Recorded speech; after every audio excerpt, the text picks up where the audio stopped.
I think children are indeed our future and we should be concerned about their safety. Shri Sanjay Yadav ji. Sanjay Yadav ji.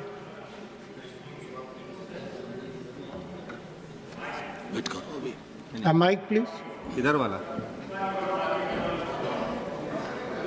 Shri Sanjay Yadav ji.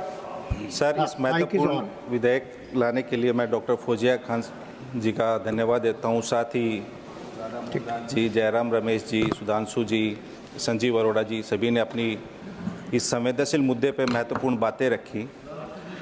Sir, इसमें मैं ज़्यादा कुछ नहीं, एक दो सुझाव जो पहले आ चुके हैं उनके अतिरिक्त अपनी बात रखना चाहूँगा। चूँकि इस जो एग्जिस्टिंग एक्ट है हमारा पॉक्सो एक्ट 2012, इसमें हमें कुछ रिविजिट करने की आवश्यकता है, कुछ इसमें सुधार की आवश्यकताएं हैं, कुछ खामियां हैं।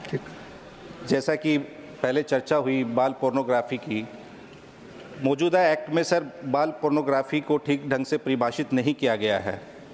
इसको लेकर बच्चों के यौन शोषण एवं उत्पीड़न के आरोपी को सिद्ध करने और सज़ा देने में काफ़ी कठिनाई हो रही है अभी जो एग्जिस्टिंग एक्ट है, तो इसमें सुधार की गुंजाइश है। दूसरा, limited scope of online offences, मौजूदा एक्ट में जो ऑनलाइन अपराध हो रहे हैं उसमें काफ़ी उसकी व्याख्या की कमी है।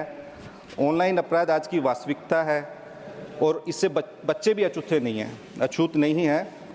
चैटिंग, सोशल मीडिया एवं अन्य वेबसाइटों के माध्यम से अपराधी बच्चों को निशाना बनाते हैं और उनके साथ अपराध करते हैं। हाल ही में देखा गया किस प्रकार एक पाकिस्तानी ग्रूमिंग गैंग है जिन्होंने संगठित रूप से हजारों ब्रिटिश बच्चों को किस प्रकार उनका यौन उत्पीड़न किया। इसकी शुरुआत बहुत से बच्चों को सोशल मीडिया साइट एवं चैटिंग के माध्यम से उनको निशाना बनाते हुए उनको अपने साथ जोड़ा, फिर बाद में उनका बलात्कार किया गया और संगठित रूप से उनको ब्लैकमेल किया गया। कि 1997 से लेकर 2014 तक पाकिस्तानी मूल के जो लोग ब्रिटेन में रह रहे थे उन्होंने 1400 श्वेत लड़कियों के साथ बलात्कार किया। हमें इस बात का भी ध्यान देना चाहिए कि क्यों ऑस्ट्रेलिया ने 16 साल की कम आयु के बच्चों के लिए अपने देश में सोशल मीडिया के इस्तेमाल पर पूरी तरह से प्रतिबंध लगा दिया है। अतः ये ज़रूरी है कि पॉक्सो एक्ट 2012 में बच्चों के साथ ऑनलाइन होने वाले विभिन्न प्रकार के उत्पीड़न की व्याख्या की जाए और उनसे बच्चों की सुरक्षा के उपाय की जाए। साथ ही साथ इस एक्ट में पॉक्सो एक्ट 2012 में पीड़ित के लिए न्याय प्रक्रिया एवं उसके बाद के पुनर्वास, उनके आगे की शिक्षा, मानसिक स्वास्थ्य और समाज में समावेश के उपाय के लिए उपयुक्त दिशा निर्देश और क्षतिपूर्ति कॉम्पनसेशन के विस्तृत उपायों का उल्लेख नहीं किया गया है।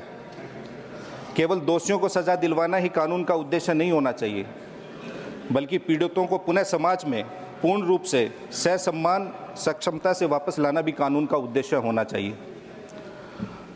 और अधिकांश देखने में आया है कि पॉक्सो एक्ट जो यौन उत्पीड़न होता है बच्चों को, अधिकांश उनमें कमज़ोर वर्गों के बच्चे होते हैं। उन्हीं में कमज़ोर वर्गों के जो बच्चे हैं उनमें सबसे ज़्यादा अपराध, हिंसा और यौन उत्पीड़न के शिकार होते हैं।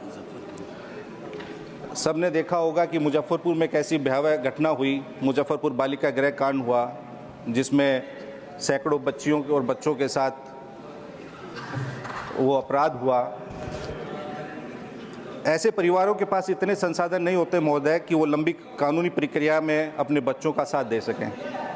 अक्सर ऐसे ही कमज़ोर और गरीब परिवारों के बच्चों को देखकर ही अपराधी अपराध करने और अपराध करने के बाद पीड़ित परिवार को डराने का दुस्साहस कर पाते हैं।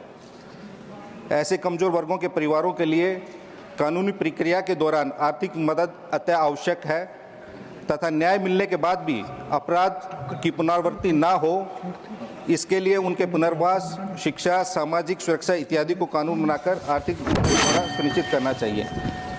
तो सर, आपके माध्यम से मैं माननीय मंत्री महोदय यही हैं, उनसे ये कहना चाहूँगा कि निर्भया कांड के बाद देश में एक सकारात्मक पहल हुई सरकार की तरफ से, लेकिन इसमें खाली सरकार ही नहीं, हमें समाज को भी संवेदनशील करने की आवश्यकता है, व्यापक जागरूकता प्रोग्राम चलाने की आवश्यकता है।